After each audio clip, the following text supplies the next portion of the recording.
বর্ণাঢ্য আয়োজনের মধ্য দিয়ে যশোরের শার্শায় বাংলাদেশ আওয়ামী লীগের ৭৪তম প্রতিষ্ঠা বার্ষিকী উদযাপন করা হয়েছে। শুক্রবার বিকেলে শার্শা উপজেলা আওয়ামী লীগের আয়োজনে দোয়া, আলোচনা সভা ও কেক কাটা অনুষ্ঠানের মধ্য দিয়ে শার্শা পাইলট মাধ্যমিক বিদ্যালয় সংলগ্ন হসপিটাল মাঠে এই অনুষ্ঠানের আয়োজন করা হয়।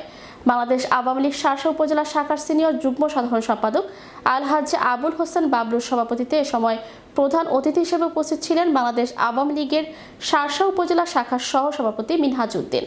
অনুষ্ঠানে প্রধান বক্তা হিসেবে বক্তব্য রাখেন বাংলাদেশ আওয়ামী যুবলীগের কেন্দ্রীয় সদস্য ও নাভারণ ডিগ্রি কলেজের সভাপতি নাজমুল হাসান। স্মরণ করছে যারা বিভিন্নভাবে আহত হয়ে এখনো দুর্বিষহ জীবন যাপন করছে। আপনারা জানেন,